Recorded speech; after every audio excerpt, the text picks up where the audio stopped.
don't matter. We'll go with that. Yeah. You mean basketball team? Wow. Was the basketball supposed to come when?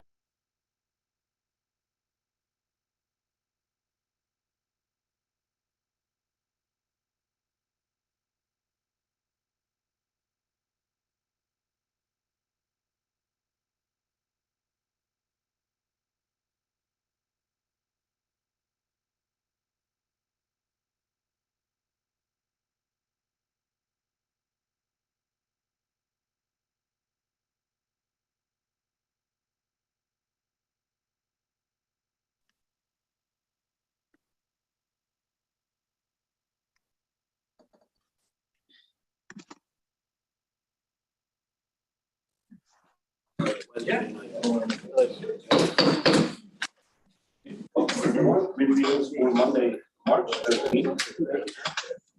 Welcome to Special Health Services Committee.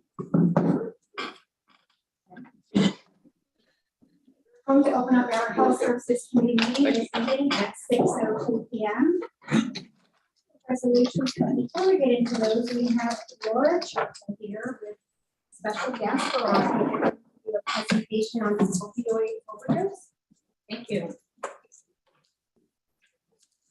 Good evening, everybody. Thank you for giving us the time to give you an update on where we stand on the opioid overdose crisis in Greene County. I would like to introduce Veronica Salvas. She has a master's in public health and epidemiologist with 19 years experience in public health. She started back in 2015 with Dutchess County under the forward-thinking strategies of Mark Molinaro as county executive. They implemented a number of things that became very successful and for which Veronica has learned from. And so some of those strategies we're using now. She then worked for Columbia County in the HCS, the Healing Community Study. And we were lucky enough to get her in June of 2022 through a CDC Foundation grant. And I am very pleased with all that she has been able to accomplish. Previous to this, we've never had a good handle on the data. And what Veronica, as an epidemiologist, has shown us is what data can do. And I will say that the data is only as good as what's been put in. So there's definitely some places where we know the data is not 100%, and we are working on that, and you'll hear about it.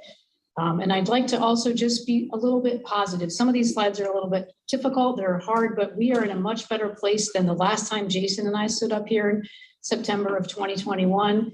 And we are pleased that all the partners on boots on the ground, some of who are joining us tonight on Zoom, some of who are here in person, I just want to thank them for all their hard work. This in no way represents all of the activities. It's really focused on the data and what we're doing in public health. But the other partners are here if you have questions. And with that, I'm going to turn it over to Veronica.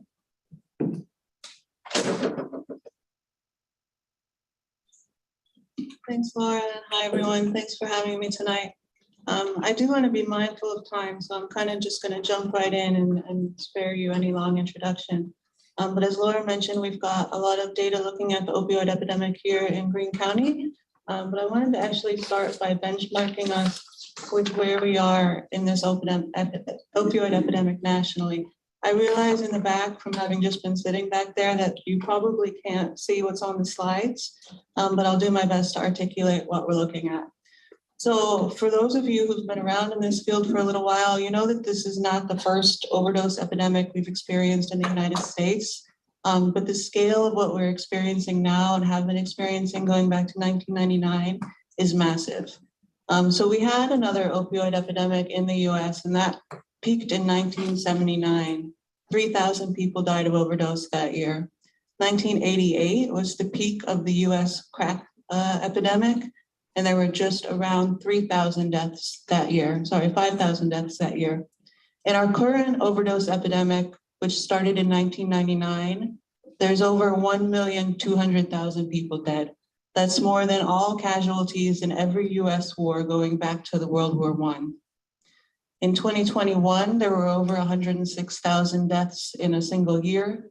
2021 saw a 16% increase in overdose deaths over the prior year. 2021 was also, as has every year been, the highest annual volume recorded to date, and 2022 is projected to be higher still. So the reason that drug overdose deaths keep climbing is actually not because there's more people using drugs. So what these two tables are showing you on the top is past year illicit drug use for all age groups going back to 2015. And the number of people using drugs, the rate of drug use has actually remained steady since 2015. So there's not a continually new population of people using drugs. The table below is specific to heroin, and what that table shows is that rates of use of heroin have actually gone down over time. So the increase in the deaths is not because there's more people using opioids, it's that the drugs that people are using have become more dangerous themselves. So the chance of dying because of drug use keeps climbing. The reason for that is because most, if not all substances over the last decade now have become contaminated with fentanyl. For anyone who's not familiar with fentanyl, it's a synthetic opioid, 50 to 100 times stronger than morphine. A very small amount of fentanyl, about the size of a single grain of sand, can cause a fatal overdose. So 2013 was the first year that we started to see drug overdose deaths that were attributable to synthetic illicit fentanyl. At that time, it was for the most part only being sold in combination with heroin. The reason for this is that fentanyl is stronger than heroin, and a much smaller amount of it added to fentanyl or added to heroin could really stretch the drug supply. So it was a cheap way for drug dealers who were selling heroin to make more money off of it. At the same time, the high that a user gets from fentanyl is a lot different than the high that a user gets from heroin. So someone who is regularly using heroin could get by, go to work, finish a day of work using just a single bag of heroin. That high would last them 8 hours. Someone who's using fentanyl, the duration of the high is a lot shorter. It's about an hour versus 8 hours. So someone who's using fentanyl needs to inject more and more times throughout the day. Since the initial contamination of heroin with fentanyl, a lot of other substances have also been showing up contaminated with fentanyl and leading to deaths. This is mostly because of unintentional cross-contamination. So if a drug dealer produces, distributes multiple different kinds of substances, they may have gone from prepping their batch, bagging up, sorting out heroin that had fentanyl in it. And then if they're using the same table, the same scales, the same razor blades to then distribute, break down their supply of cocaine, for example, then we see fentanyl tainted cocaine. We start to see fentanyl tainted methamphetamine, et cetera. Cross-contamination can also sometimes be intentional. One way that we've seen this is a lot of the counterfeit pills that are being put out are actually fentanyl. But more recently, what we're seeing is intentional cross-contamination or an additional substance being cut into opioid supplies, which is a substance called xylazine.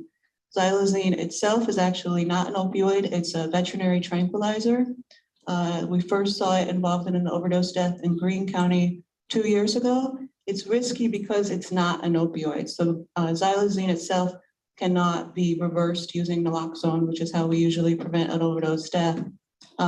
But whereas I had said a fentanyl high is very short, adding xylazine to fentanyl makes it feel more like heroin. It makes it last longer. So we're starting to see that happen more and more.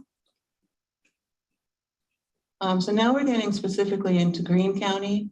This figure is showing you comparisons of overdose death rates for any drug deaths involving opioids between 2014 and 2021. The green line on the top is Greene County specifically, and the dotted line underneath that is the average of 57 upstate New York counties. So compared to the rest of upstate New York, overdose rates have always been high in Greene County, but 2021, we saw a really big jump. Our opioid overdose death rate in Greene County was just about double the New York State rate. So we in Greene County had a death rate of 46.3 per 100,000 compared to 23.5 for the average for the rest of New York State. That same year, 2021, Greene County ranked first, top in the 57 upstate New York counties for overdose deaths involving heroin. And we ranked second, we had the second highest rate for overdose death rates involving opioids. The reason for that, as with everywhere else, drug-involved overdose deaths in Greene County predominantly do involve fentanyl. So what we're looking at here is data from the county coroner's office for substances involved in overdose deaths over the last 2 years, 2021 and 2022. So the bar all the way on the left are the 2 years combined. There were 32 deaths. And then in 2021, that peak year, remember, for Greene County, there were 21 deaths. Possibly a good sign is 2022, that came down pretty much by half. There were 11 confirmed overdose deaths in 2022. Still, overall for the 2 years, 88% of those deaths have involved fentanyl. And like I said, we're pretty much seeing fentanyl in combination with lots of different drugs. So in the back, I know you can't read the text on the bottom, but you can see that there's a lot of different colors. The red is fentanyl alone. So the person overdosed, the only thing in their system was fentanyl. The sort of dark orange above that is fentanyl in combination with heroin. The brighter blue above that is fentanyl in combination with cocaine. And then all those other colors, we've got fentanyl with amphetamine, fentanyl with other opioids, benzodiazepines, xylazine, as I had mentioned. So pretty much any substance that you purchase, within the local drug supply, there's a good chance that there's fentanyl in that. So this really highlights the need for one of two important strategies to prevent overdose deaths. The first one is free, easy access to fentanyl test strips. So a person who's using drugs can actually use, it works kind of similar to a pregnancy test. You test a very small amount of the sample of the drug you want to do with a paper strip by combining it with water. It tells you whether or not there's fentanyl in that substance. So you're a regular cocaine user, you're not expecting to have an opioid overdose. You use the strip, you find out the cocaine has fentanyl in it, and then you go to strategy number 2, which is make sure that you have naloxone. And naloxone is a medication that is just an easy nasal spray that prevents an overdose death. So this slide combines data from a couple different sources. The first column is just the region number. We split the county up into 6 regions based on the existing law enforcement zones.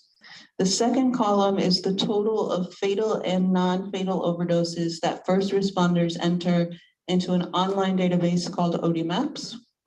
The next column is the total volume of overdose deaths, which we learned from the county coroner's office. And then we have overdose death rates and fatality rates. So the key on this slide is basically that it's not surprising, the largest volume of deaths, the highest death rate is in our more populated areas. So that's in and around Catskill.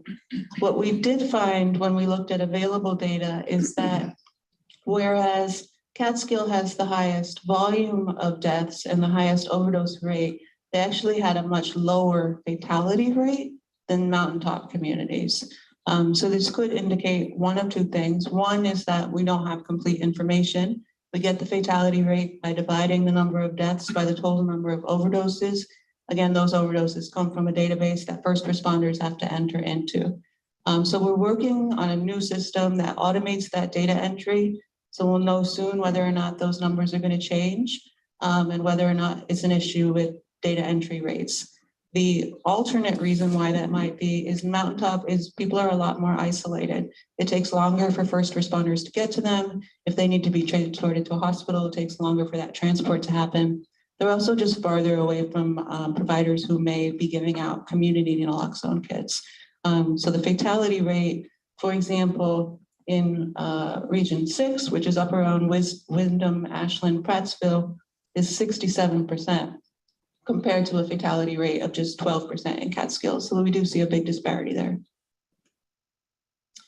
These are the last 2 years of overdose deaths based on demographic characteristics. So there may be a surprise in the area of age group. Generally, people assume that people who are overdosing on drugs are young, in their teens or in their 20s. In Greene County, by age group, the majority are actually in their 40s. 40 to 49 consisted of 37% of overdose deaths. By gender, the large majority are males at 72% compared to females. And by race, it's very similar to our census breakdown in Greene County. 91% of deaths are among people who are white or Caucasian.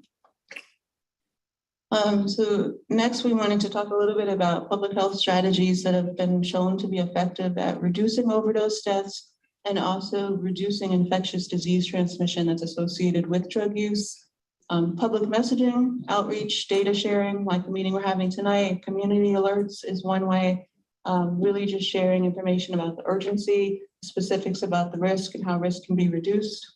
Naloxone, I already mentioned, is a nasal spray.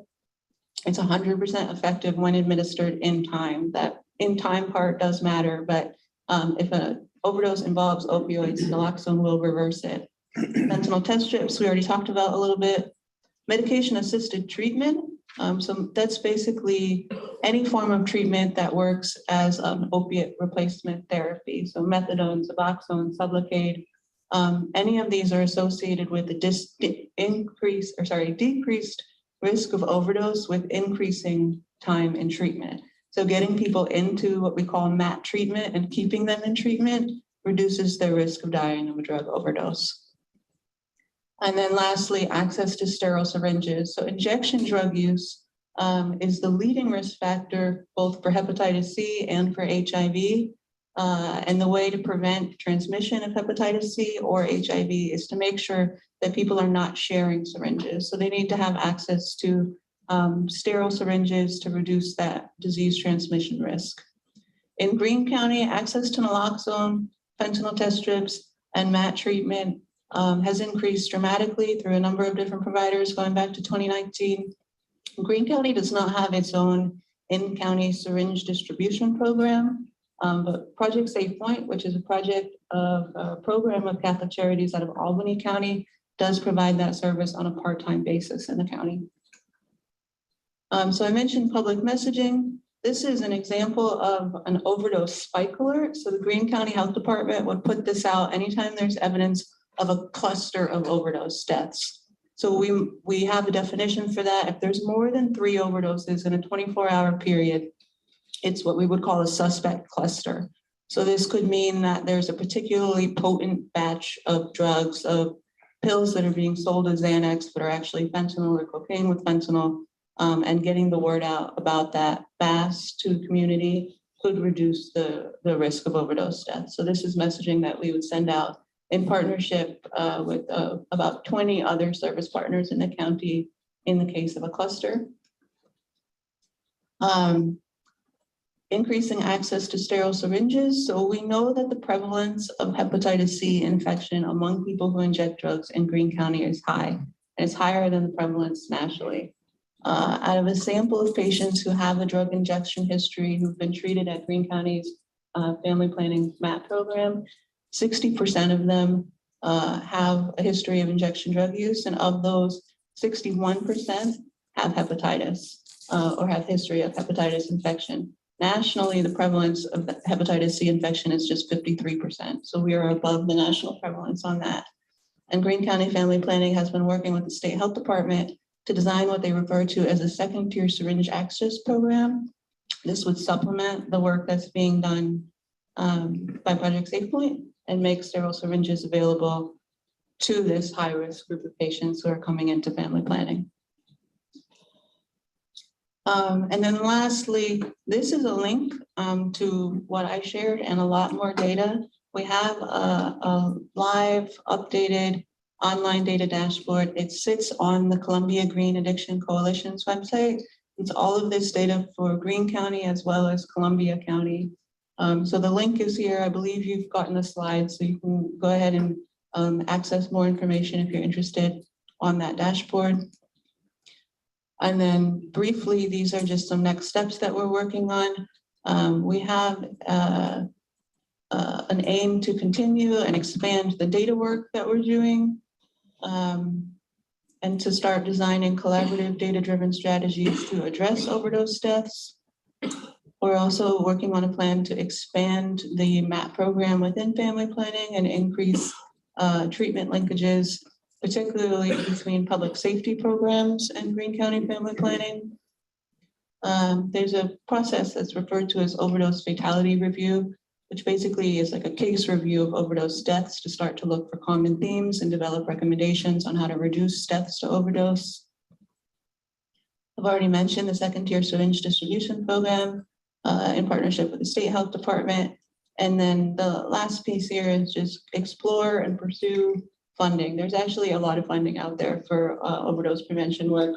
And we're currently putting together a funding proposal that's due later this month to the Department of Justice that would specifically increase, again, the data work that we're doing and then strengthen the collaboration between the public health department and public safety, so law enforcement and first responders. And that's about it. I don't know if there's time for questions or. I wanted to show of hands, how many of you have looked at the data dashboard? Anybody?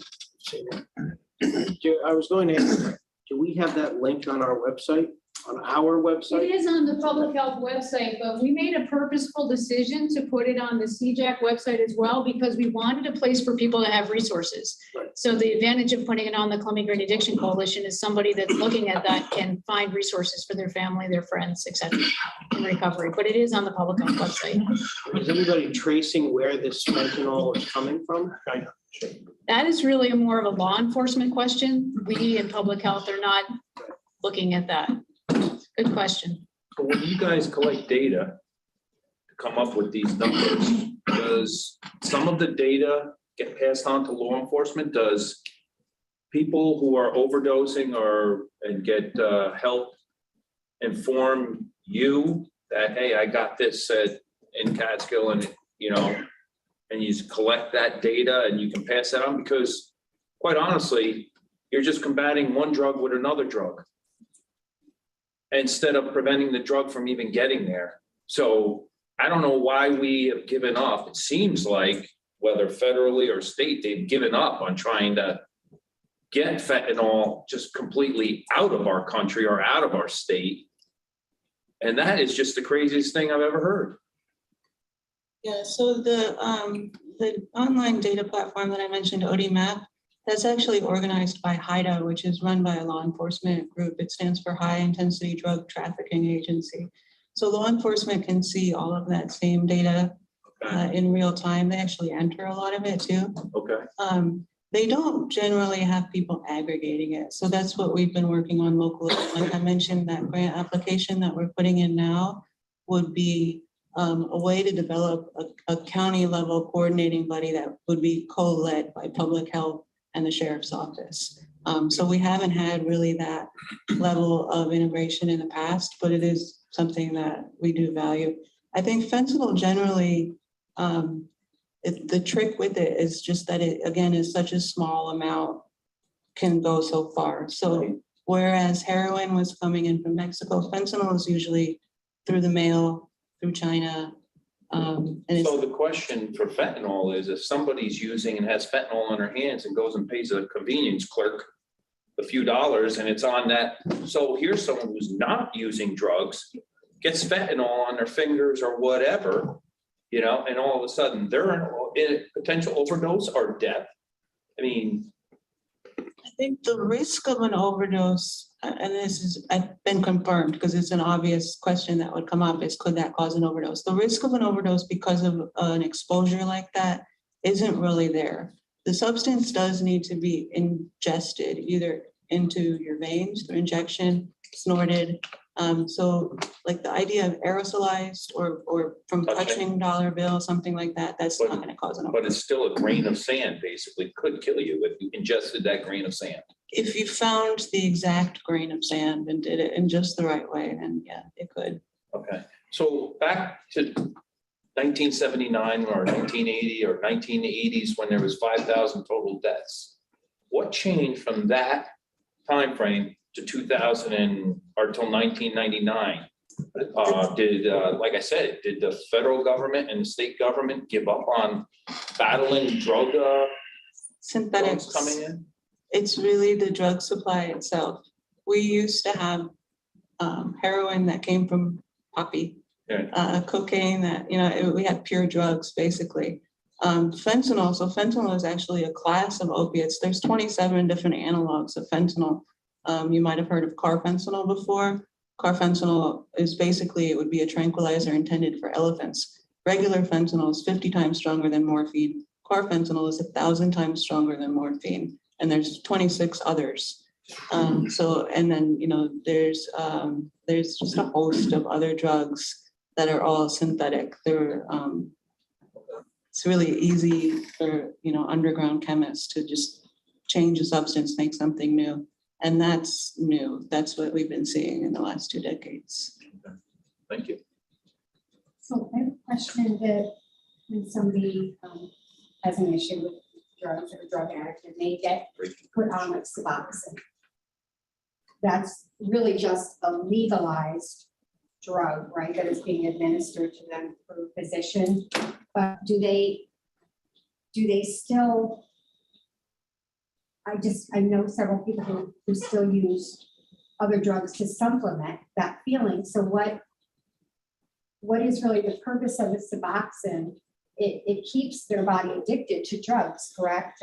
So one of the major advantages of buprenorphine, which is the generic, is that it sits on that receptor site. So when you use a opiate, it sits on the mu receptor and causes sedation. And the sedation, the respiratory sedation, then leads to your heart stopping, and that's how you die. The buprenorphine has the highest affinity for that receptor site, so it blocks out anything else. So if you can get somebody to use buprenorphine, it buys them time till and when they're ready to not use other substances. So it's one of the safest things that they can use as a substitute over time until they're ready. And we may have heard of pre-contemplative. People are not ready to stop and then become contemplative, and then they make a plan. So that is a safer alternative because it prevents them from even having death if they then use fentanyl on top of it. Is there any data that shows with the Suboxone that people do, after being on that for a period of time, they do actually stop having the feeling to do other drugs? Yes, they do. It actually reduces cravings, and many, many patients in our clinic have done so well. They're moved on in their lives. They're working full time. They're parenting their children. It's been a major, major success in our program, to be honest, and the injectable form even more so, because people stop using something every day, a couple times a day. So they stop thinking about it. They just go on with their life. And that's a once-a-month injection.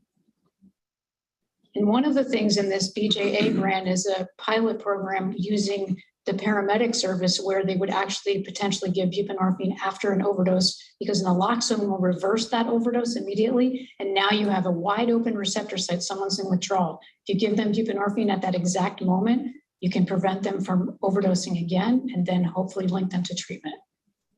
And that's going to be working with, hopefully, if we get the grant, with Albany Medical Center and Greene County paramedics. So Laura, that drug with getting that to the receptor, Yes. does it prevent the high? Yes, it prevents the high. So someone then loses interest because they're not getting high anymore using this drug or a certain drug. What I think I understood getting into this work, I used to think it was about the high. People who are using fentanyl that much, they're no longer using it because they get high anymore. They're preventing withdrawal. Withdrawal is horrible, horrible, horrible. And so they just use it to prevent withdrawal. They no longer get high from it. So taking the buprenorphine and stopping that craving and stopping the withdrawal is what they really want. And then they begin to build their lives back. Interesting. I didn't either. It was a learning curve, and we are learning it together. And many providers in this community are learning it all together. Any other questions? I really appreciate you giving us so much time. We didn't mean to take up this much time. Great But I appreciate presentation. it. Very serious Thank you, presentation. guys, Yeah. taking your time tonight to give it to us. Thank you. Thank you very much. Very What if, educational. like put a QR code? If somebody, pretty much everybody's got a phone. Where would you want the QR code to? I don't know, someone who needs help, for the services that are there, if they can just take a picture of the QR code or the little thumbprint, and it brings them right to the link. That's a great suggestion. You might have also seen the text line that Greener Pathways has. So Greener Pathways has a text line for fentanyl test strips for Narcan and for their services. So there are text lines out there, but we haven't tried a QR code. We certainly can take that under Yeah, it's just a consideration. suggestion. Yeah, it's a great one for this time in the world. All right. Thank you. Thank you very much.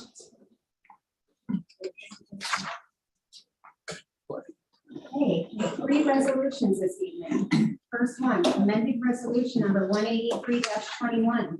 Greene County Public Health Department and Health Research Incorporated. Epidemiology and Laboratory Capacity for Infectious Diseases, ELC. Enhanced detection expansion for coronavirus, COVID-19. Seymour, Randall. Yeah, why are we even doing this? I mean, I see one of the big changes is for monkeypox. Monkeypox has pretty much disappeared.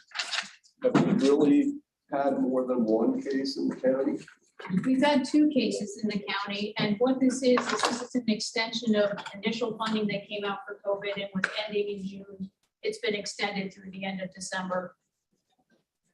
I'm done with COVID. We just had the 3 lowest COVID reports that we've had since last August. So what does New York State do? They move us up into the medium transmission rate. This is monkeypox. Today's numbers for monkeypox are 19 people. That's not in Greene County. That's not in New York. That's not even in the United States. That is in the entire world. We have unelected bureaucrats just coming up with this stuff. And they're drunk with this power and mandates and rules. Amen, that's right. I'm no on this. I'm sorry. Where is this funding coming from? The federal government, Federal or state funding? either spend more money, Well, taxpayers. Yeah, well, I'm gonna ask throw more inflation on the federal or fire. state. You know, or- It's federal money that is given to the states. okay. And it really doesn't change operationally, it doesn't change anything we do. So it adds a classification to. Listen, there's $500 billion of unspent COVID money sitting there. These companies like this are just raking it in. No. They're just raking it in, everybody. This is what they're doing. But a yes or a no vote here. Doesn't change that. These companies are just cronies. That's all they are, quite frankly. Sad. Do you want any further discussion, or are we all in favor? Opposed? Opposed. Yes, correct. Rivera. And Davis. Okay, second resolution, authorizing grant application, Greene County Public Health Department and Bureau of Justice Assistance, BJA. Rivera. Rivera and Lucas, all in favor? Aye. Opposed? That's carried. Budget amendment, Greene County Family Planning and New York State Department of Health's Comprehensive Family Planning Program, Electronic Health Rewards Records Award. Lennon. Brennan and Hobart, all in favor? Aye. Opposed? That's carried. Is there anything else to come before Health Services Committee this evening? Motion to close, we are closed.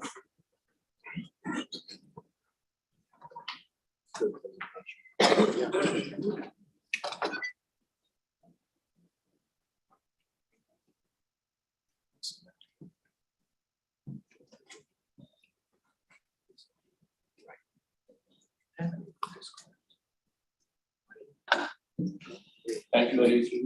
Thank you.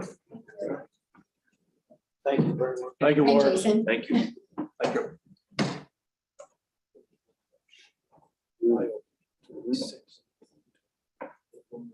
Okay, open county services at 6:35. We have 5 action items, but we also have Executive Director Stephanie Schleuderer, who is going to regale us some of the things that Human Services does.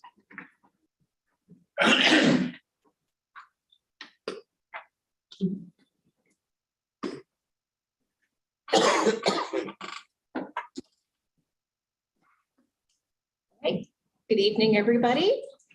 I just want to do a quick overview of some of the services that Human Services provides, as well as some of the criteria that's associated with it.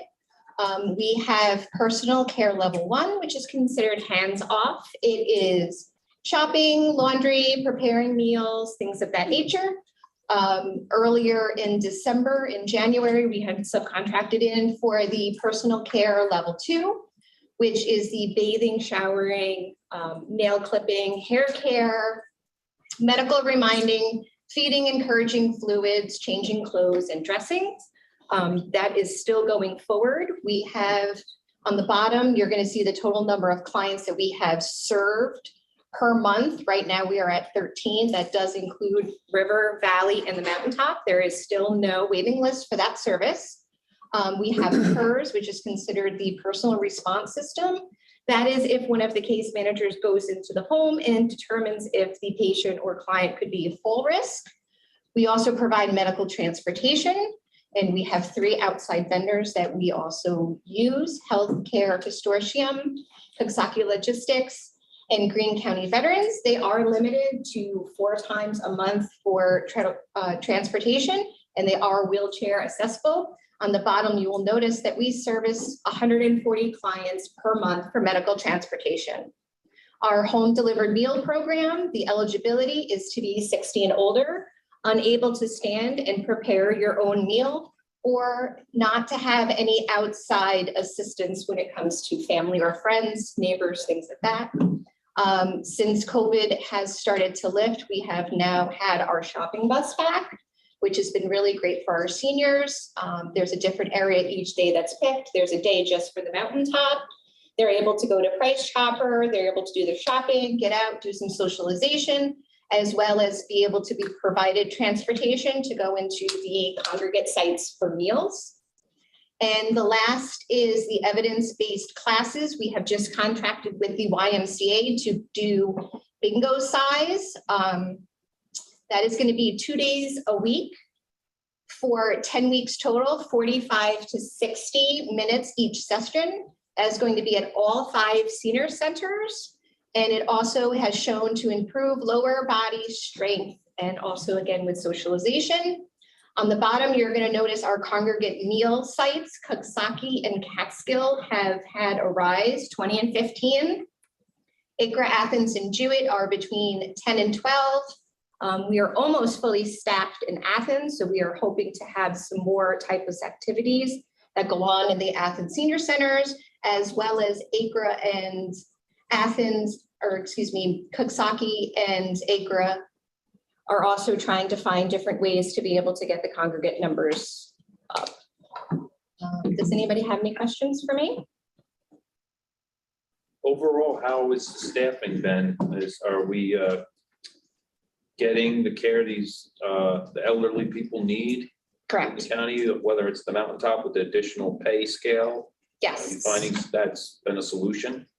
Yes, so for the personal care too, that has been a solution. We have had, unfortunately, some clients that have been on the waiting list for quite some time. So being able to give them the shower and the personal care that they need, I think is important. It's also been very helpful. There has been some hesitation because again, if you're having somebody washing you and bathing you, there needs to be some type of relationship built, but I think it's going well. We also have an offer out for another case manager since Ms. Spohn has been transitioning over. So that person hopefully will be onboarded within the next several weeks, and we're going to be doing training as well for them. So all of the centers are staffed now? We have staff. Correct.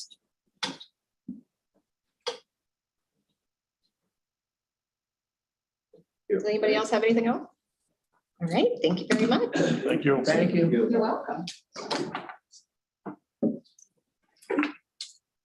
Okay. Action item number 1, authorizing agreement, Greene County Department of Human Services Aging and Hearthstone Care LLC for companion care. True. True and Kendall? All in favor? Any opposed? That's carried. Authorizing agreement, Greene County Department of Human Services and Hearthstone Care LLC for social adult day programs. True. Handle and true. All in favor? Aye. Any opposed? Aye. Who's that? That's Linda. Linda. All right, Linda's opposed. Yeah, Linda, your vote doesn't count. Appreciate it. Thank you. Authorizing out-of-state travel. Greene Services Aging, AmeriCorps Seniors, Ruth Forte, Coordinator of Volunteer Services. Lennon. Lennon. And who? Handle. Handle. All in favor? Aye. Any opposed? Aye. Linda's opposed. So she's actually, she's a little delayed. She voted for it, but she can't vote. She's a little delayed. Okay, Charlie I abstained. lost control here. Charlie abstained. All right, amending resolution number 2-23, reappointing historian. I'll move that. Do we have a second? Handle. Handle. All in favor? Overbaugh. Aye. Thank you, Linda. Any opposed? That is carried. Appointing Greene County Coroner, Brianna Lennon. True. Lucas. True and Lucas. Abstain, I'd like to second that as well. Okay, and I abstain from that vote. all right. Harry abstains and Matthew, you second it? Second also, All right. please. All in favor? Aye. Any opposed? Aye. And that is carried. Do we have anything else for county services this evening? And if you would for a second, I just wanted to ask Kyra if she had any further news on FMAP or anything. I was at the NICSAC conference. It was a pretty big topic of conversation on the loss of the FMAP funding. And I know Kyra was chair of the meeting, NICSAC. Officially, it's been incredibly silent, Really? unless Sean has any other details. So what they're thinking is basically, I'm probably gonna see something in the weekly shares at some point. Every Wednesday, we get this, nice little letter, and I forward it on to the Treasury Department to pay. But I have no official notification from Department of Health, and I was led to believe that we were gonna be getting some sort of official letter. So unless Sean knows some sort of update. No, that's pretty accurate. When we were at the NICSAC conference, was still within the window of opportunity for the governor to amend her own budget. That actually expired. So we have been told via NICSAC that a compromise has been reached, but it has to go through the budget process with the entire deal. And the state would have to, by history, has approved their budget in the March cycle because the state effective year is April 1st, no pun intended. So at this point, we're still thinking that the deal that was reached was that the FMAP increase in appropriations will go through, but there'll be a subsequent new revenue source to counties to offset it. Please, nobody laugh, but that's where we think we are. If that does not come through, what I believe Kyra has estimated is our weekly contribution will increase $18,000 a week. Weekly? Weekly increase. That's $934,000 a year. $1 bucks. $1 million. Which $1 million a year. Now that's three quarters of which would affect our calendar year.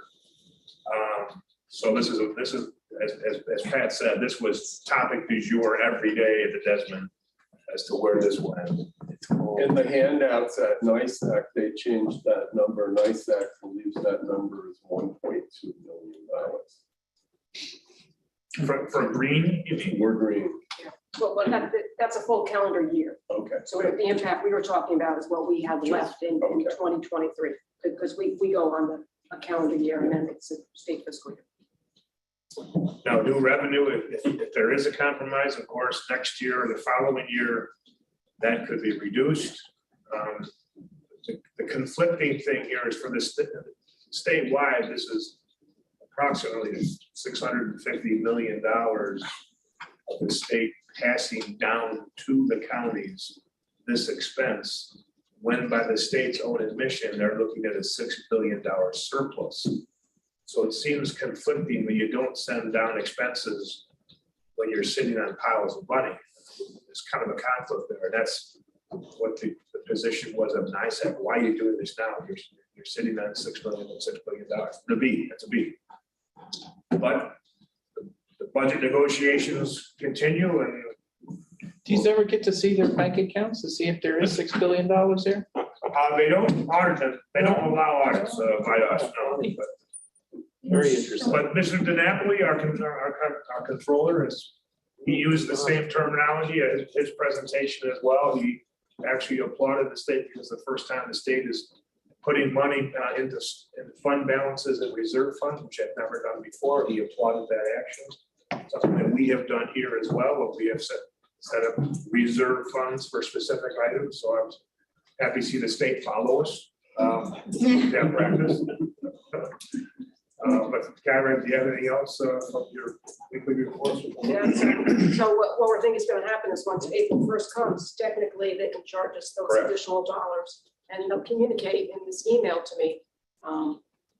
We're thinking that's probably gonna happen at this point. I'm sure we're not the only county who wrote letters and Oh, God, yeah. do you know how many counties? Every county. And the state still said, we don't care what any of you think. Well, we were at the main presentation when Mr. DiNapoli gave his oration. The president of NISAC stood up and asked for a vote of confidence to override this. This was a room of 700 people approximately. The entire room stood up and said aye. And then when people sat down, he then said, well, are there any no's? You hear a pin drop. So the state definitely has heard the message, whether or not they act. Warren? So have our Greene County residents. We put out an e-marketing and a social media release on this based on material that NISAC provided the counties. Today, they issued another press release, so a third version will go out. We've had one of the highest engagements ever from Greene County residents on this issue. So hopefully the call to action was for them to contact their state elected officials in the governor's office. So we've done our part locally to get that information out to the constituents. Thank you. I make a motion to adjourn. Do we have a second? Second. Second. We are adjourned.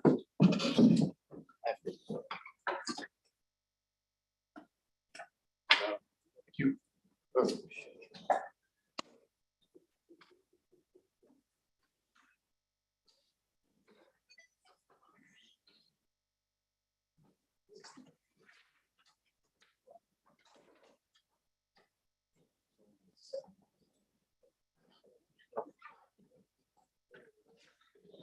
Standing back there, I can't see. We should be up there. Should turn it sideways or something. Put the Public Works Committee to order at 6:49. And we'll start with the Highway Superintendent's report.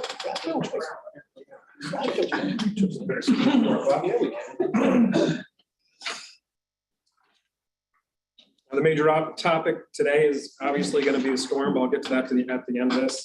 We have some good news on several projects. Kenner 83 culvert and pedestrian bridge in the town of Hunter, that was actually put out to bid.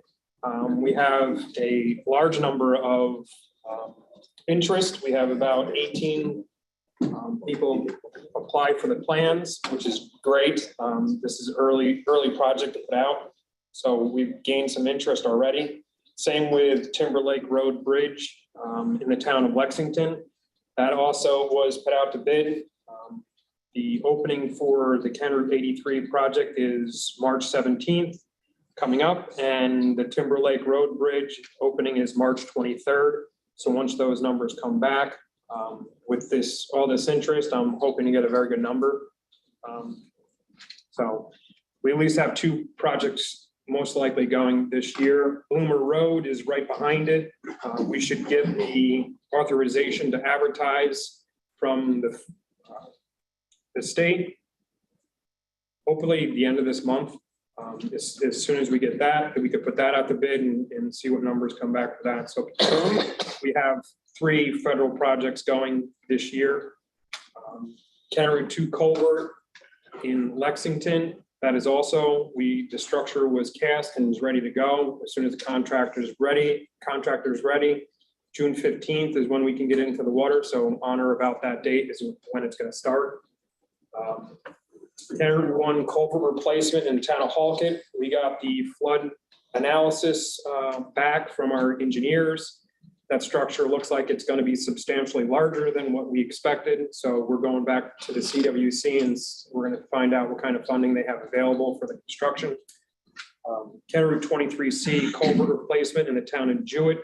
We entered into an agreement, or Greene County Soil and Water Conservation District with us, entered into an agreement with Creighton Manning to do design of that one. So that one's going to be put forward for probably 2024 construction. On to solid waste, the transfer station in Catskill, the recycling facility, we got a temporary CO on March 6th. That is fully operational right now.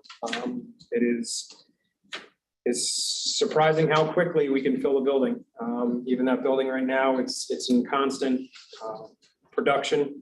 We shifted operations from the back of the building to that new location, and we have to have a permanent person in there full-time with an excavator. We've been borrowing the highways excavator to use in that structure, and that's why you'll see on the agenda the purchase an excavator for that building. It's the most efficient piece of equipment for that operation, a backhoe that we currently have, and just way too small, and it wouldn't work for the volume that we're getting currently. We'd be trading in that backhoe for that excavator, and that excavator would be brought to us 15 days after the purchase order, which is incredible nowadays. Same with the 2 trailers that we're ordering for the highway department.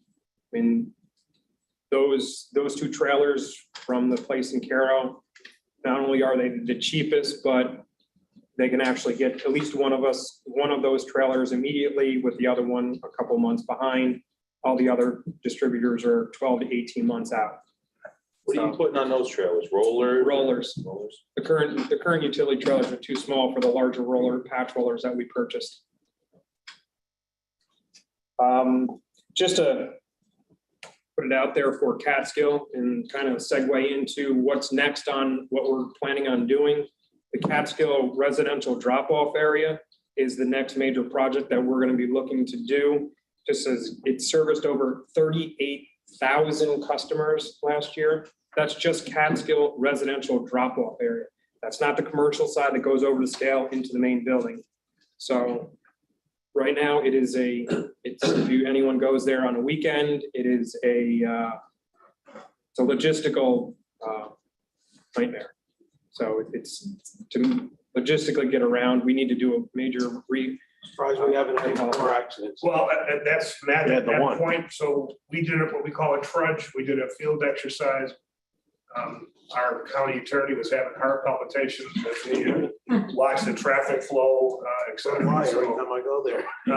so that, what he's bringing up now is we're gonna do some engineering for traffic flow, separate it from the commercial rigs and all that kind of Yeah. stuff, and keep our people safe, but also encourage them to exercise and recycle those materials as well. So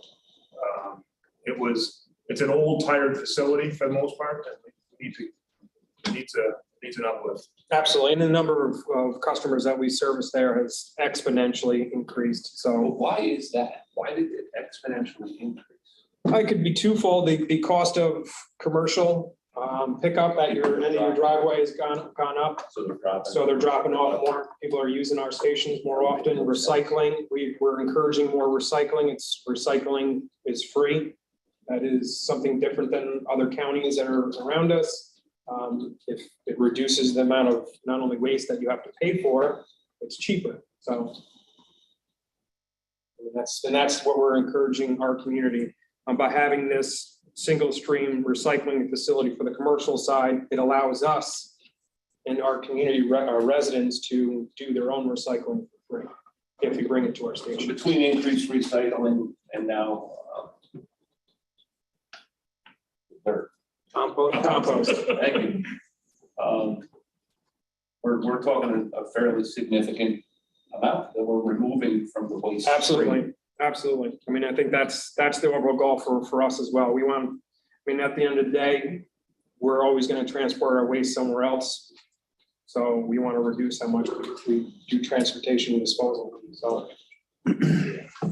that's the goal. You'll see a change, for Jerson Construction for that center. That is a balancing change order that pretty much balances everything out for that recycling building. Do they have some blacktopping yet to do and stuff? When it No, comes up? we're all good to go. We're done. Okay. So we're fully operational. When do they blacktop? We just snuck it in before. Oh, all right. Middle of September. Oh, I saw Assemblyman Take it requested more funding for the CHIPS program too, right? Yeah, I mean, they had the big push up there in Albany to request more funding for CHIPS, EWR, Pave New York. Hopefully that's part of the budget as well. They kind of dangle those. They did a 5-year increase on a plan that they've increased CHIPS, which is fantastic. It hasn't been, prior to that, it hasn't been raised for 7 years. So they have raised it. We're asking because of inflation to increase it more. And we have an issue last year, there was almost more money than we Right, take some of that COVID. could physically put down on the road. We were successful in spending it. We were, I know. It was, it really was. It was, the weather actually turned out to work in our favor. We actually got a longer construction season. This winter clearly has been pushed off. We didn't get a tremendous amount of storms in our December, January, but now this weather coming up, I'm sure you're watching the weather as closely as I am. There's several bands right now that we have to watch out for. In the valley, we're probably going to get 4 to 8 inches possibly. That's the mountaintop that we really have the concern for. There are botches of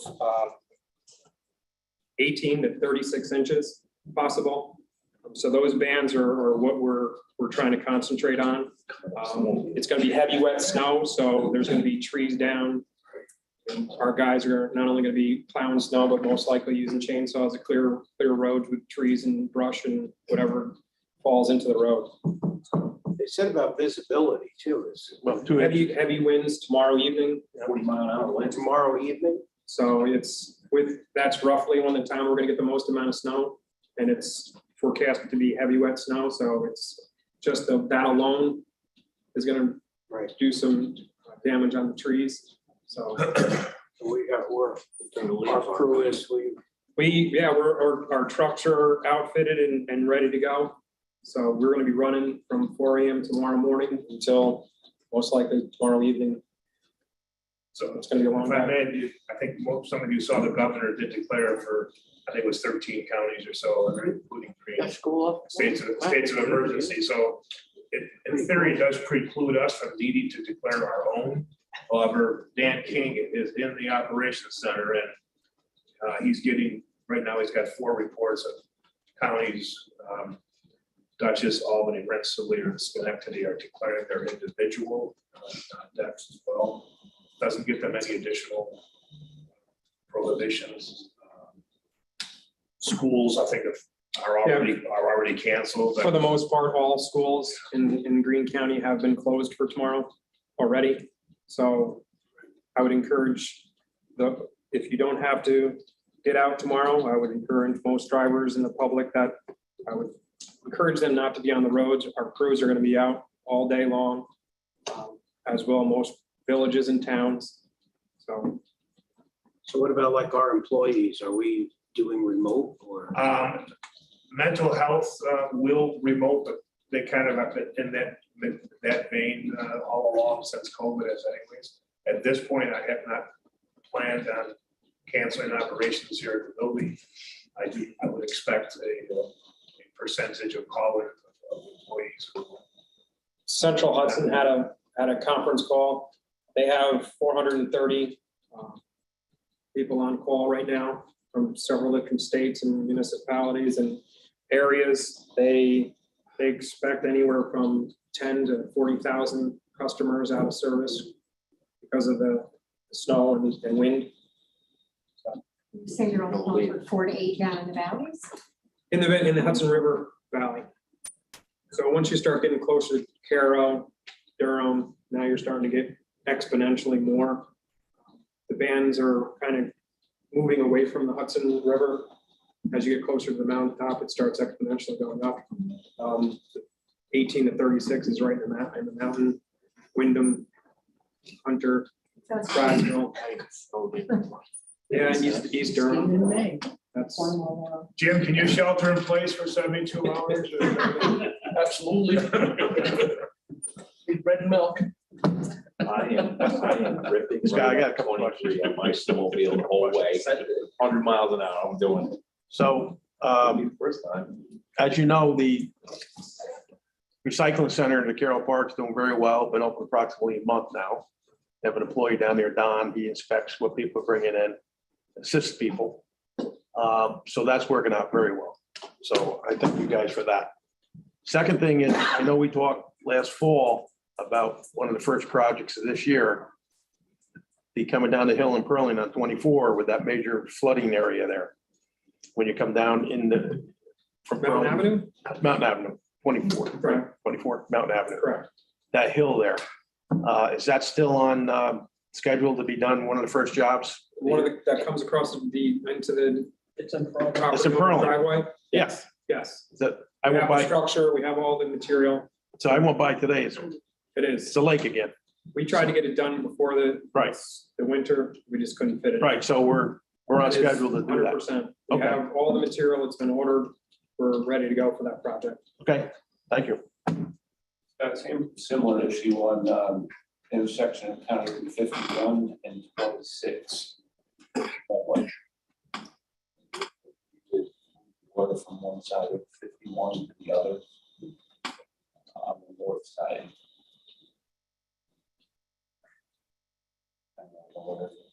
Or 6 man comes across 51. All right, I'll take a look at it.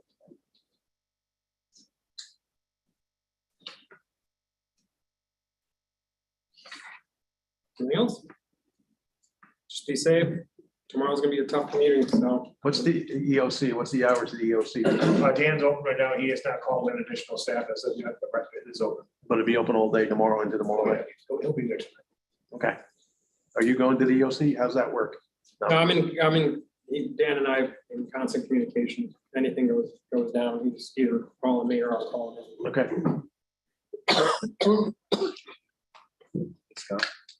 Thank you. Thanks, Scott. We'll move on to our proposed action items. Authorized advertisement for bids for propane service. Martin Edford. Martinez and Hobart. All in favor? Aye. Opposed? So carried. Authorized advertisement for bid purchase of materials. Village. Hobart. Ulich and Hobart. All in favor? Aye. Opposed? So carried. Authorizing the county highway and solid waste superintendent to advertise for a replacement of Boomer Road Bridge over Gooseberry Creek, town of Hunter, pin 1761.25. Handle. Go ahead, Mike. Second from Ulich. All in favor? Aye. Opposed? So carried.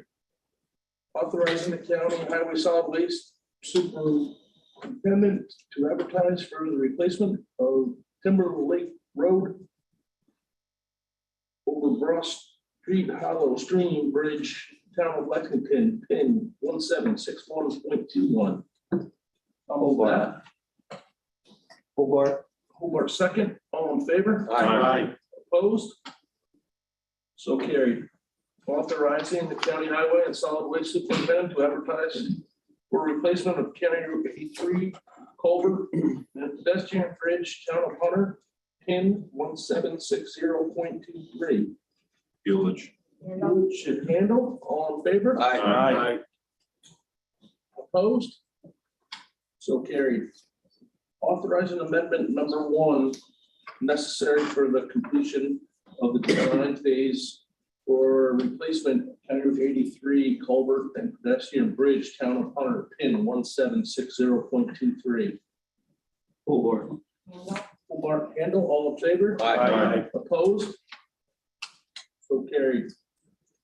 Resolution authorizing the implementation and funding for the first instant 100% of federal aid and state Marchicelli program aid eligibility cost of transportation federal aid project and appointing funds therefore. Martinez. Martinez, Buelich, all in favor? Aye. Opposed? So carried. Authorizing purchase of 2 tilting utility trailers. Martinez. Lennon and Martinez, all in favor? Aye. Opposed? So carried. Authorizing purchase of 1 new 2023 excavator. Second. Buelich and Hobart, all in favor? Opposed? Didn't hear me. So carried. Authorized expansion of services, Jensen Construction Group, Catskill Recycling Center, construction project. Move it. Laker.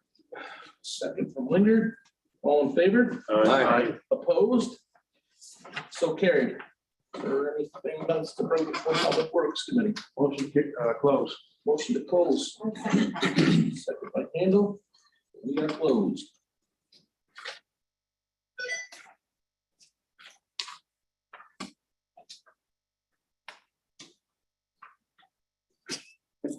Say it, too. Yeah. No way.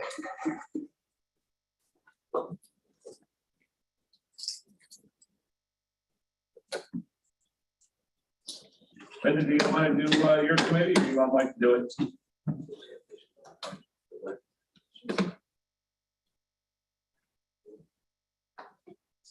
Area.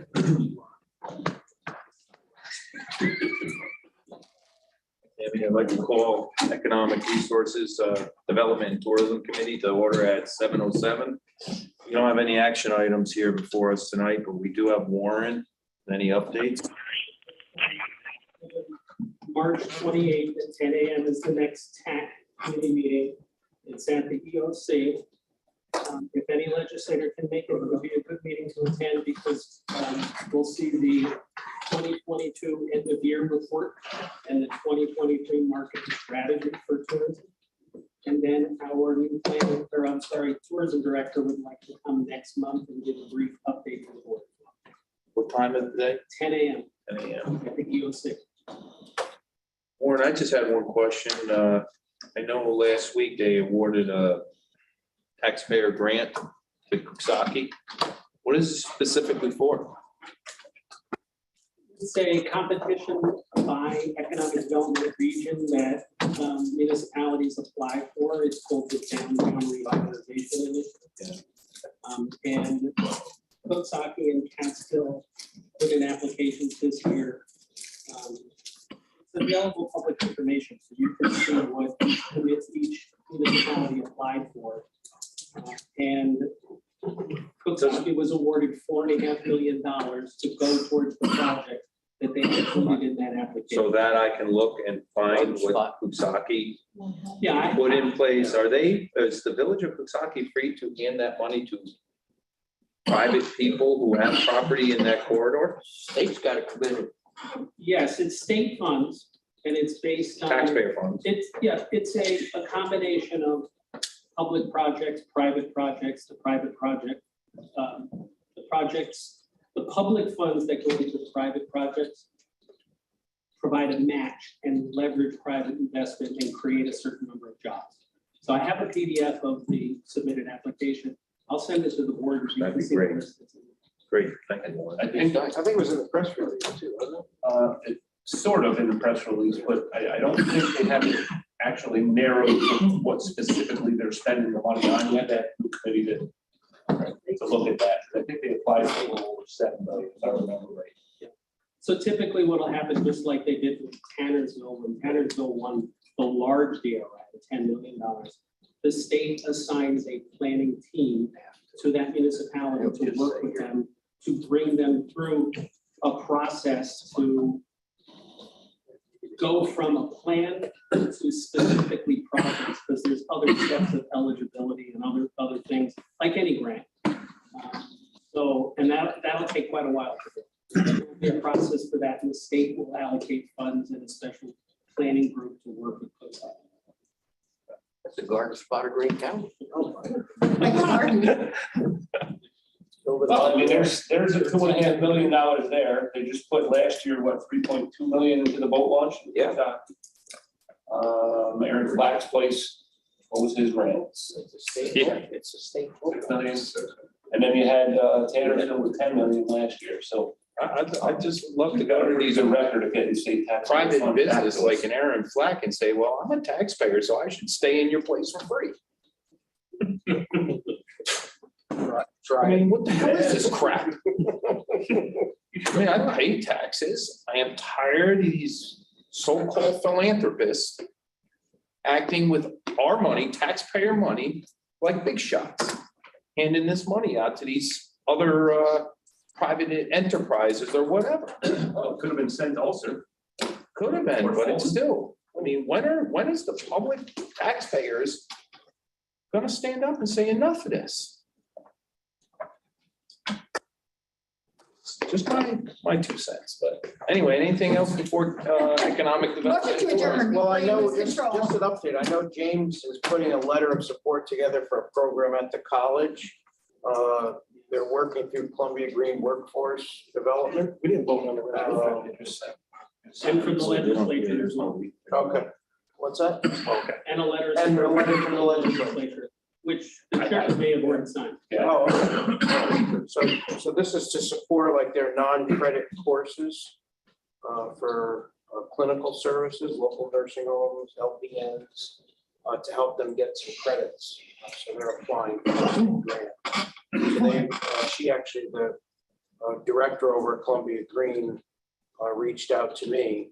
She's the director of community engagement and professional development. And they're working with the Columbia Greene Workforce Development, asking us to put a letter together. So I sent it to Sean and Warren and Pat. So I'm glad we're going. Yeah, I emailed on that too. Full legislature, we should send one. So so we're all gonna see a copy of that letter? I don't know, the one that I had was mine. I don't know if there was a second one, Warren. It was intended to come from the whole legislature. Yeah, Okay. that's what I said in the email. It should be all 14 of us. Yeah, just so everybody knows what it is, and I think it's important that, you know, we stand behind them to try to build up the college a little bit. So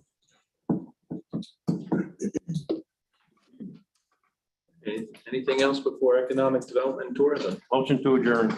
Motion by Lennon, second. Handle. We are closed. Thank you.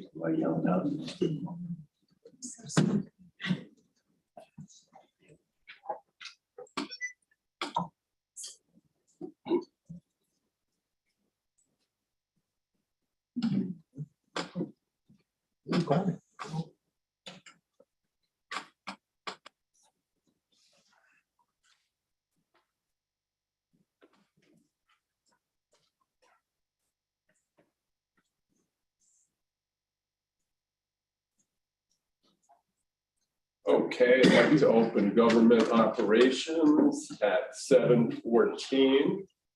We have 2 resolutions tonight. One of them is a resolution asking Governor Hochul and the New York State Public Service Commission to dismiss New York State electric and gas rate hike request and to correct the billing problems before the rate hikes are considered. And I'll move that resolution. second. All in favor? Aye. Is there anyone opposed? Chairman Davis, I just a quick question on something like this. So they're gonna correct the billing, but the bills are still gonna be high. And then the government's gonna be okay with electric going through the roof and these rate hikes potentially gonna happen Just asking them because. to first fix the billing before they even think about asking. Yeah. for it. So they create the problem because they're going to increase the cost for electrical Correct. prices because of their green energy crap. But once we get rid of all the fossil fuels and it's all solar and wind there, Yeah. don't you? Didn't you read there will be cheap, affordable electricity? Sure there will. Everywhere. happened. Even It'll be really though- cheap at night when that solar's working really good Yes. too, right? Even though solar and wind is the most expensive form of producing electricity. By 4 times Yes. as expensive as the But fossil fuel but industry. somehow it will be free and well, not free, cheap and affordable to everyone. But my point is so they're creating the problem, then they're coming here telling us they're gonna fix it by correcting the billing. But then it's still gonna cost, they say the average homeowner, $240 more, you could probably triple that in reality, but hey, it's all good because they corrected the billing. So now I get a $300 bill consistently, but hey, it was only $150 3 years ago. So, Like they're doing a windmill project up in, just south of Albany. A mile down there. yeah, look what that's called. It went from a $300 million project to say $150 million. Yeah, they haven't put a stick in the ground yet. So a company goes invest in a windmill. And I can tell you this because I have plenty of close friends who are at the top tiers of New York State Power Grid, New York State independent energy producers and stuff. Windmills, 30-year payback.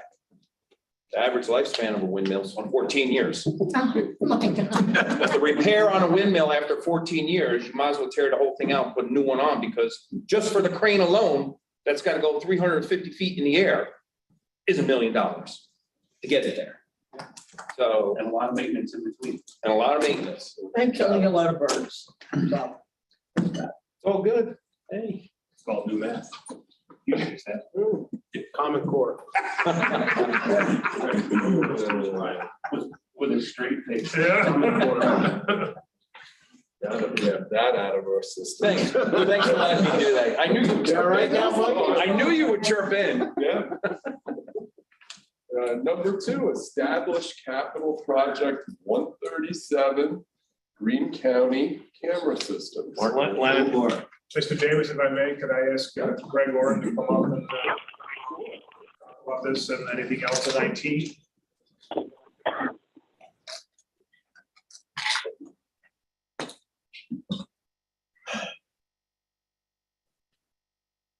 So we've been looking at reestablishing surveillance within the building, security across the county at all sites. We currently have Allen Street. That's all decked out. That's good with the new system. 411 Main Street, we want to put out for bid. We've got an RFP, camera locations are specified. And we're tying in with the village. They're gonna piggyback on our bid. It's a joint project. However, the specificity of who's responsible for what cost, that's how the bidders will so bid. But, and then programmatically, Greg will allow the village to be able to view some of our exterior cameras if something is happening in the village along Main Street, but they will be excluded from being able to see anything internal to the building. But they like us, they have a very old system. It's actually defunct. Is it defunct? Okay. It's not even working. Will they have any control of the cameras? They can Not control. inside, don't outside? Their particular cameras, they'll have control of it. I mean, can they control our outside cameras? No. But they Can they see, view can our- they view They them? can They can view externally, parking lots, streets. They'll be able to view our cameras. External cameras that we identify. Right, external, Yes. So, not the cameras in the building. no, sir. But the village police are also responding to any incidents that Right, are. outside, right. Are outside in your parking lots too. Right. No, that's good. It's a good thing. This building, is nearing its 20-year point. The cabling is coax, so that cabling is ancient. Many of our cameras are defunct as well. So in this day and age, you really have to have a system. So, Right. No, it's good. When we're done, I got some questions on the emergency service building, Carol. That's also going to be cambered, correct? That is correct. We pulled all the cameras out of Mansion Street. Right. They're being relocated Mhm. and bolstered by some other new equipment, Mhm. and that will take care of EOC Center. All right. What about the garage? That's included. That's included. So you're going to get a view, coming up and down that hill there? Okay. Yeah, I've actually got pictures. what we couldn't get to was the fire training center. We couldn't get down that low. Right, understood. But you're going to get the hill. We're gonna get the hill. We're gonna And get- what about that parking lot that we share with the town, with the soccer and all like that? You're going to get a visual over there? I believe so. Yes, I can There's a lot of activity over there. That's why I'm asking. I can clarify that. I believe they are. And then there's, Camera up. Then there's the Head Start building right there, right? The Head Start. That's gonna be covered. It'll be on the outside of our vision. We're not putting anything in No. their parking. They're gonna be like an added bonus type. Right, so you're gonna cover it all. Right, and mental health, will be down below as well. Good, And actually, mental health is in good shape right now too, but we expanded down there. good. We're down at the point. We're gonna do the point as well. And give village access to that.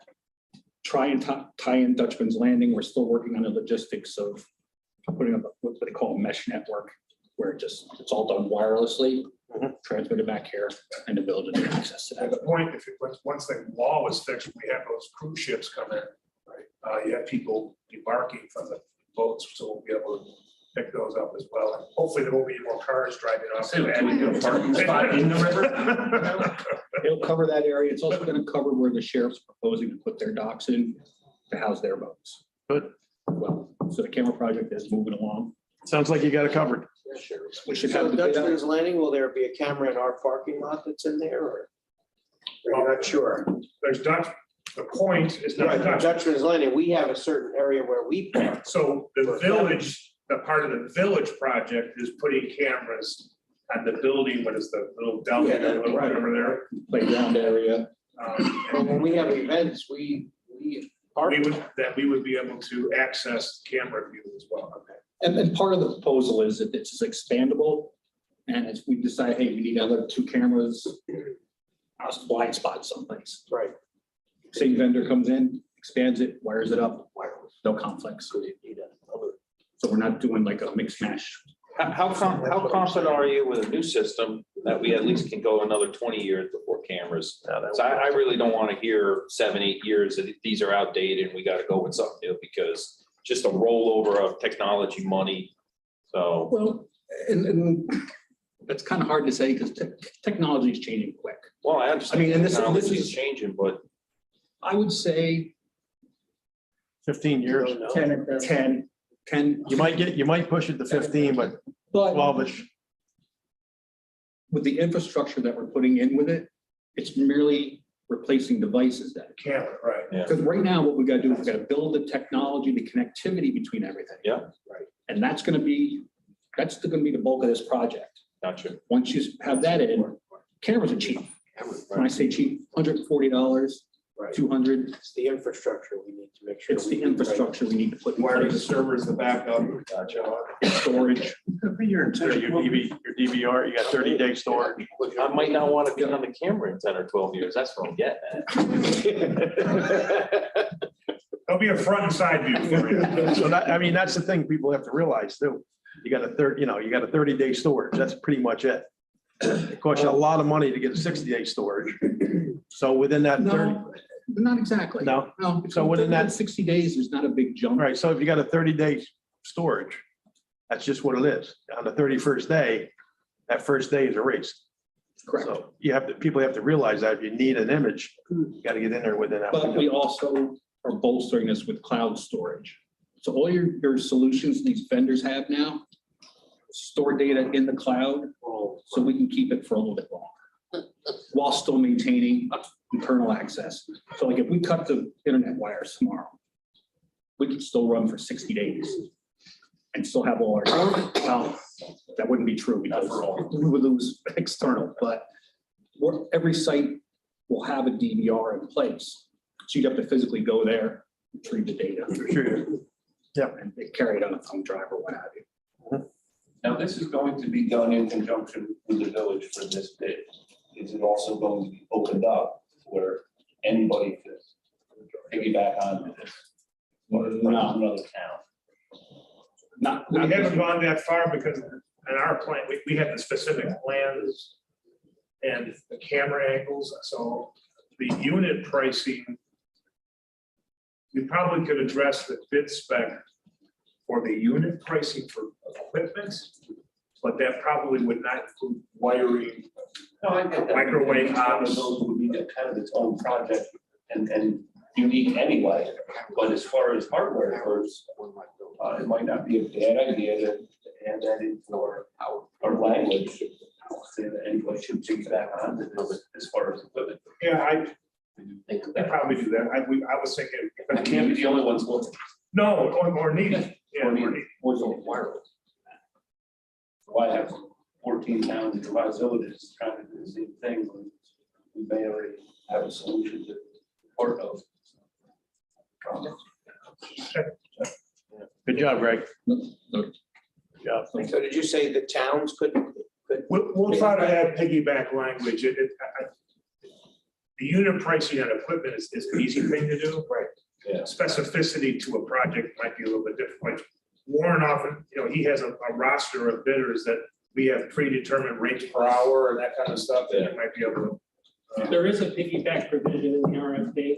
It's a bigger lift to go wider to allow other municipalities and school districts. Well, I'm just It's in thinking of there. our senior centers maybe as being good. Well, If anybody- the town wants to piggyback on that, to add in a camera system that, I think there's some additional That's still language that we have to include. right? I thought of that too. I didn't say anything. Like, I thought of it. And where the village of Catskill came in as an easy, what I'll call an easy lift is, we've got to build infrastructure for our cameras anyway, And then it's on- and let them purchase their own equipment, and they're just piggybacking on our data stream. Right. And it's actually controlled by my shop. We'll control who has access to what cameras on a per user basis. So village only gets cameras A, B, C, and D. Sheriffs downstairs have carte blanche. You could preserve an image too from your computers in your shop too, Absolutely, and then absolutely. put that in a file and that, you could email that. Yeah. If need be. Yeah, it's a good all around, safety for the employees, safety for the Oh, public. yeah. It's a deterrent too. Yeah, we could just hang I up thought something, of not that. even hook them up. But I didn't know. Blinking lights. Well, blinking lights, yeah. Well, Matt was just talking here, like our senior centers, for example. Acra. Well, we only own one, okay, so I gotta be careful there. Well, no, but the town's responsibility, we're not funding it, but could they piggyback on our program? Just to get the hardware. They would have Just to the find a way to hardware. get connectivity back to.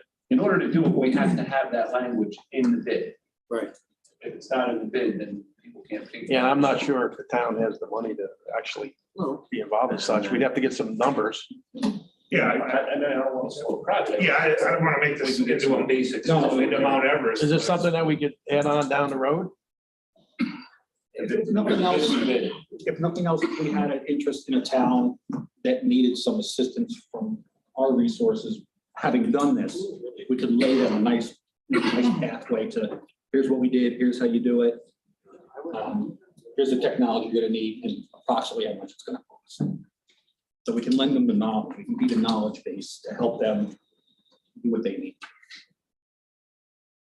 Carol's gonna have a new senior center, so. There's some simple people that I want don't to wait. probably just, it's too convoluted. Other good news is we've been ramping up cybersecurity. We're blocking way more emails and suspicious traffic than we have in the past. We were up to, I think today we were up to 35,000 suspicious emails we blocked. That's a lot. One of the sessions at NICEAG, I'm not sure, I hadn't heard about it before, but Suffolk County was hacked. Yeah.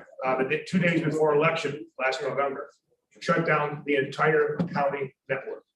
This is a huge county. So you got safeguards Thousands in of place. employees were on number 2 pencils for Did 6 they weeks. pay him? Did they have to pay him? No, they didn't pay them. No? They didn't. I don't think they addressed that directly. Well, as far as I know, it was not a ransomware that they paid. So you got ransomware in place? We've got safeguards as best as we can in place, and we also have a plan with our insurance carrier. They'll come in and help us. Yeah, Homeland Security is gonna come in and do what they're gonna call a penetration test for me. They'll come in and try and find all the loopholes that we may have. They'll provide that consultation free. Just will do that for free. Yeah, that's good. No, I asked them at the conference, can you hack me? Yeah. I got you. I took a business card and they're in contact with each other now. And I know some of those guys and they love doing it anyway. Yeah. It's a hobby for them. But Suffolk County, you know, a fairly sophisticated county, you would think their IT operations were pretty strong. And it shut down the entire county, thousands of employees. 2 days before an election. Oh, I'll never stand up here. and 6 profess weeks, yeah, that 6 weeks. We are unhackable. Right. No, but you're in communication with Homeland. We're, yeah, right, and we're gonna schedule time, they're gonna come in probably in the next month. Beat us up. And then we'll find our homes. Yeah. And some of it you have to, is it an acceptable risk? Is it not? Is it gonna stymie operation? Well, the state controller, they've done a number of audits on this, right? We know, not only Greene County, other counties. And, you know, Homeland was a very important part of that, right? So I'm happy to hear that that you guys are in communication. Totally address that controller's report. Got that 100% fixed. Yeah. We're in good shape there. Nice job, Greg. Thank you. Thank you.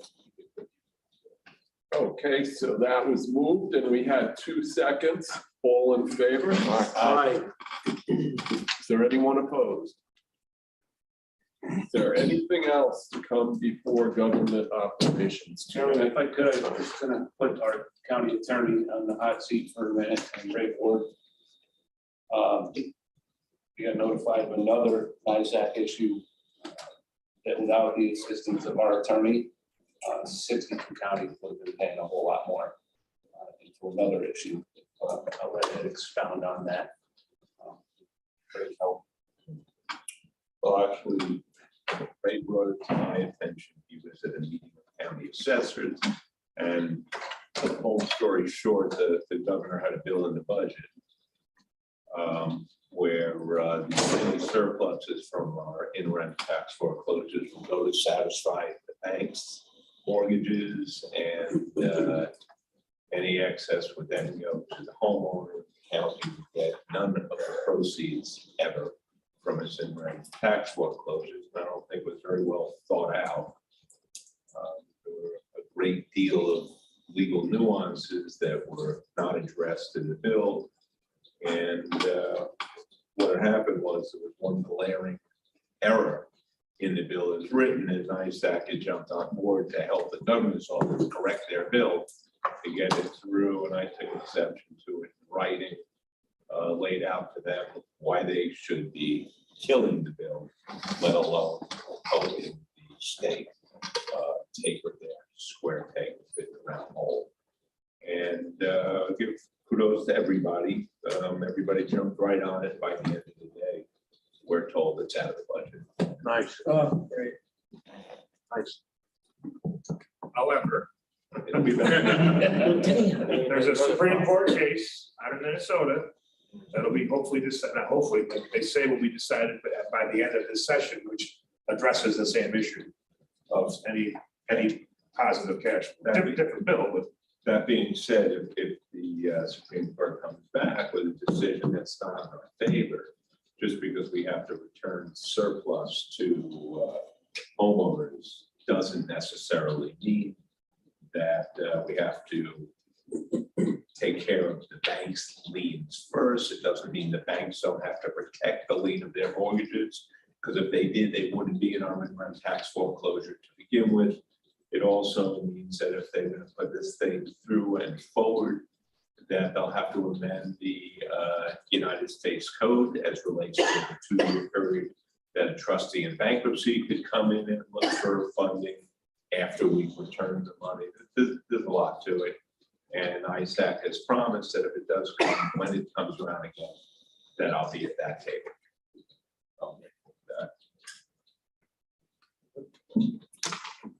So thank you. Okay, everybody's got a motion to close. Motion. It's all you. Motion. I have Lennon and I didn't hear him. Lennon and Martinez. Thank you. Thank you.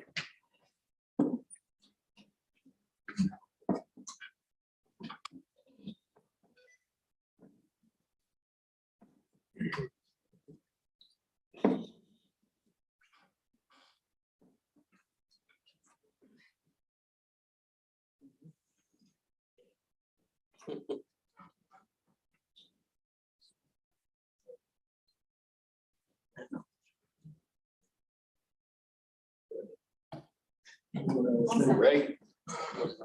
Okay, we'll call Finance Committee meeting to order. Several proposed resolutions. General, if you keep still, maybe we'll get through them real quick. Anyway. My best.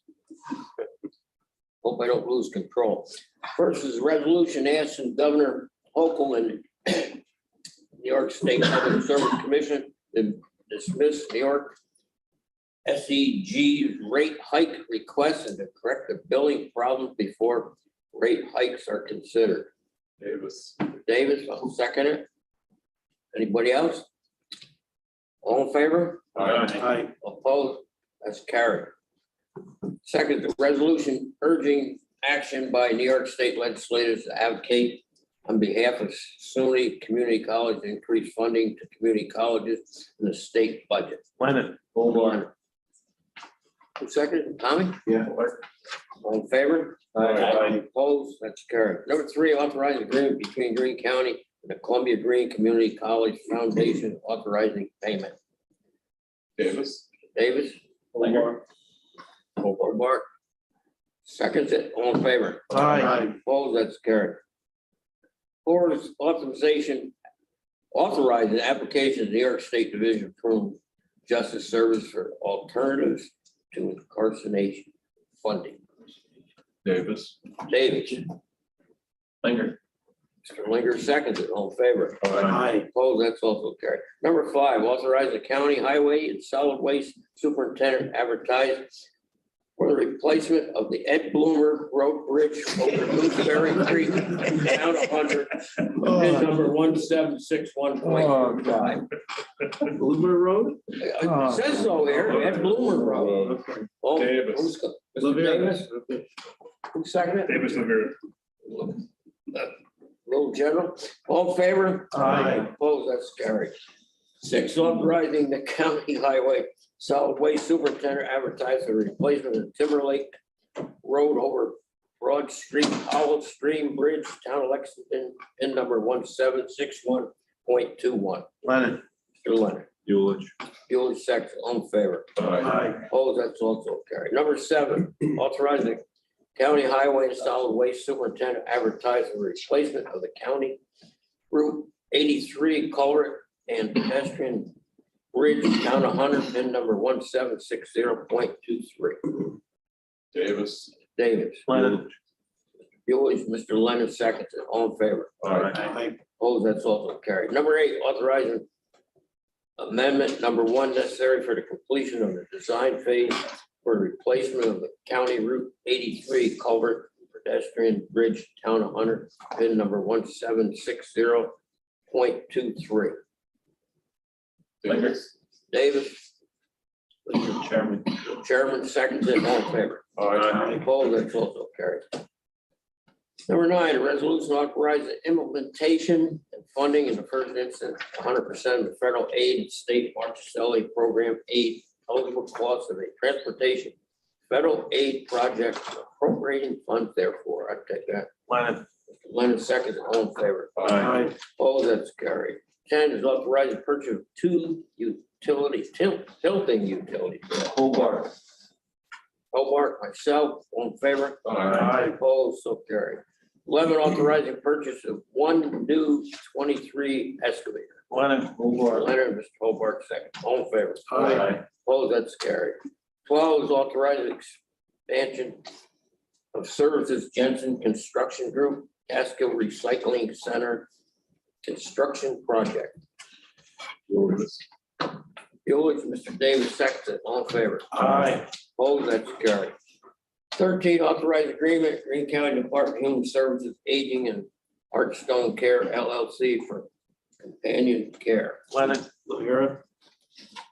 Leonard, Mr. Rivera, second. All in favor. Aye. Opposed, that's carried. 14, authorized agreement, Greene County Department of Human Services, Heartstone Care LLC for social adult day programs. Bueller.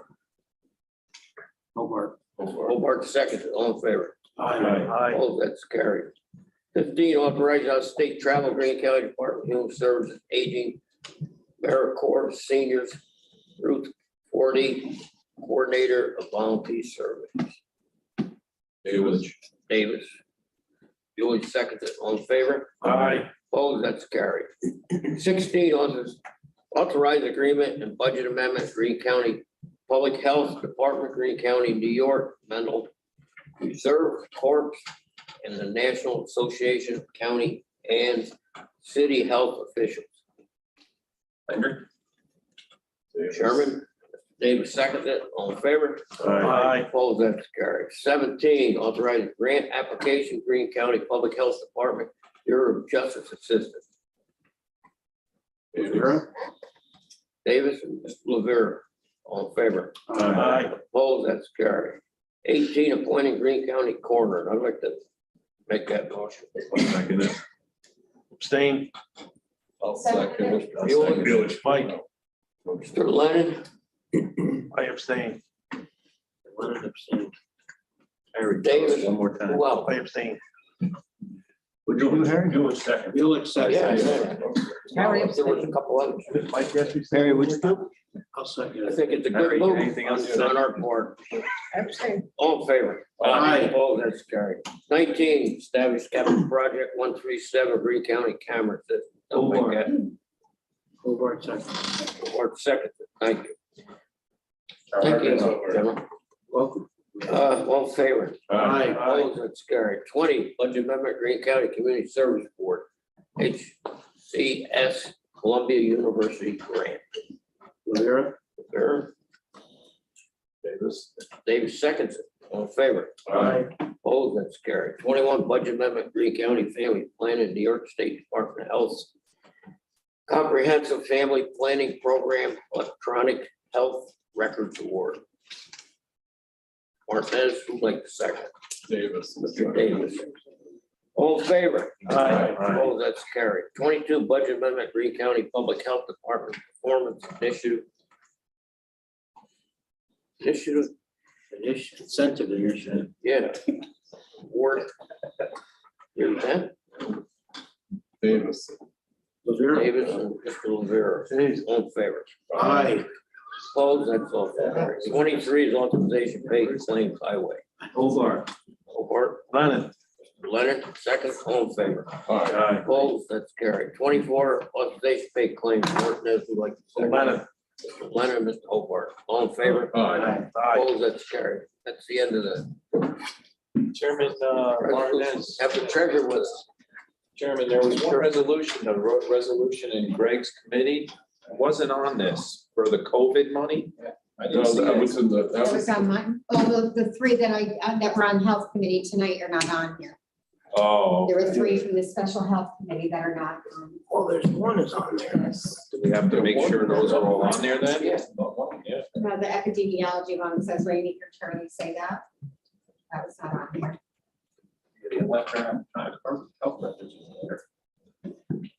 Right. Okay, we have the treasurer with The us. one I voted no on is not on. This is three from tonight.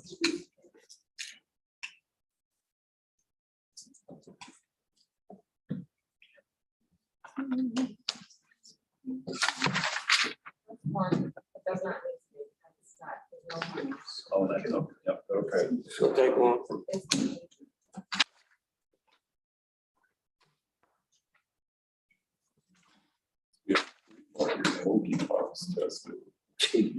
Where? Everybody done? We have the treasurer. I was lost. I would pay for IQ testing for these clowns up in Albany. They scored below a certain point, they're out. It was on the news the other morning, the IQs have dropped. So another fine mention. Okay, try going. Treasurer's gonna take the podium. Must be something important.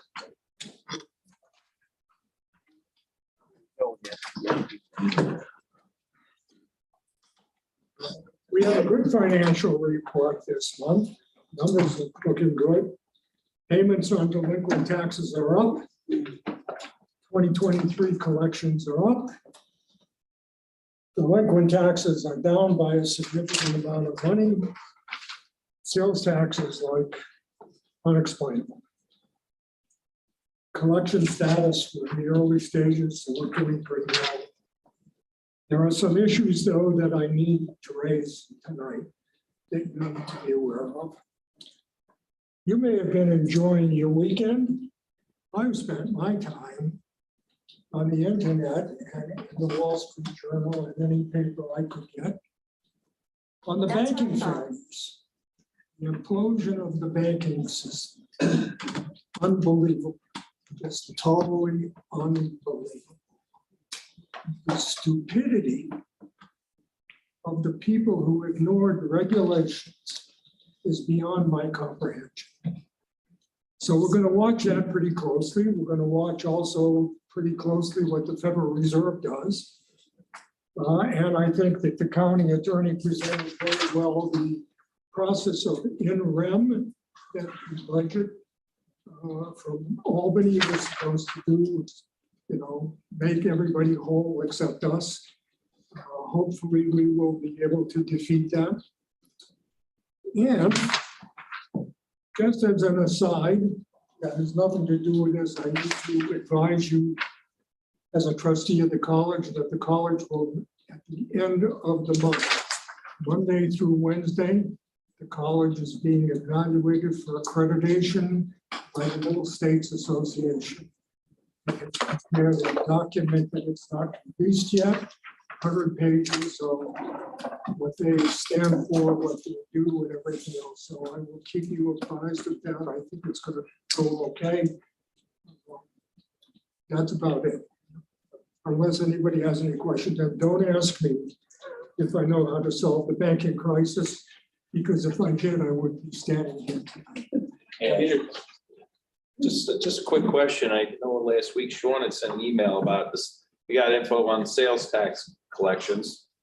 And Sean was surprising about, well, we should be cautious because the state's going to take some of back our sales tax to pay off New York City. So my question is, do we have a note that we borrowed money from New York City to keep our own sales tax here? Well, I don't have one.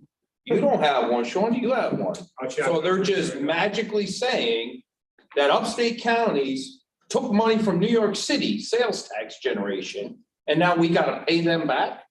We didn't take it. Tax and Finance is saying that we were overcompensated at the expense of the city in sales tax distribution. And therefore they're, Is anybody held accountable for that mistake?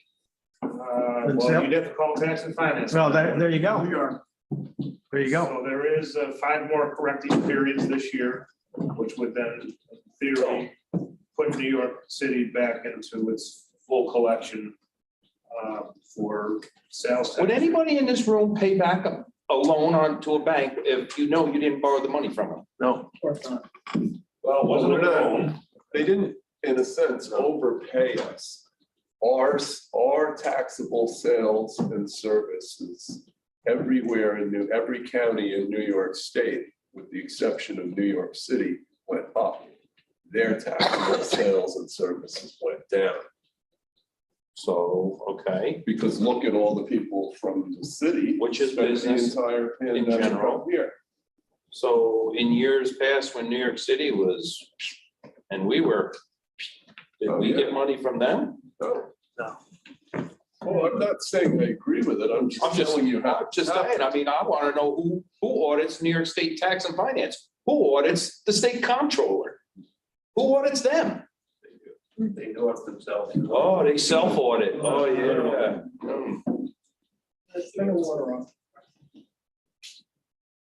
Can I also ask about these, we established these fund balances, and at the last Catskill Board of Education meeting, Mr. Izzo decided to go to that meeting and tell the entire school board that we have all this money. The reserve funds? Right, and not appropriated properly. So of course, I had to stand up at the meeting and tell him that he was factually incorrect. But I know we had talked about putting this, like earmarking certain amounts and putting almost like a dollar amount. Yes, Are we close are to in that process. Okay, So as the 12/31, as Peter and staff finish the 12/31 audit, yeah, okay. then we'll have an idea, and my staff is already working on Because remember, if you remember, there were a number of reserve funds there in addition to the tax stabilization fund, which we have now expired the period of permissive referendum. Thank you. I was having a brain aneurysm. But yeah, I had a different term. So that's now a legally established fund under the guidelines of audit control. The missing piece is how much money is in the bucket to be distributed into smaller buckets. And I'm glad Mr. Izzo is going to school board meetings. Well, I would like to send him a copy once we have it established, so he can tell me that we're doing the right thing. Any other questions? Yes, thank you. Thank you, Peter. What's the total amount you have to write out checks for the school? What was that again, Charlie? What is the amount, maybe you don't know in your head, but the amount that the unpaid school taxes and the unpaid village tax? That I don't know. The re-levy, the school re-levy, it went out in January? Well, we're responsible to pay the uncollected school taxes, state mandated. Correct. It was 8.something. I was gonna say, it's Yeah, it's on my desk. I'd have to look at the. It's total. typically in the $8 to $10 million range. I thought 5 million and 3 million rings a bell, but I'd have to go look on it's in the warrant. Close to $10 million, probably. It's in your blue book, Could be. your annual report. I reserve any comment. I wasn't trying to put you on the spot. I figured that you had it up here. If you call me tomorrow, Charlie, I can give you. All right. Exactly. You go see to work if the big storm comes? Boss says I have. We're open for business, ladies and gentlemen. For coming in tonight, you ought to take the day off. Take a day off. Well, I think if it gets really like the visibility, I think we should consider, maybe sending people a little early. Yeah. I gotta sign that.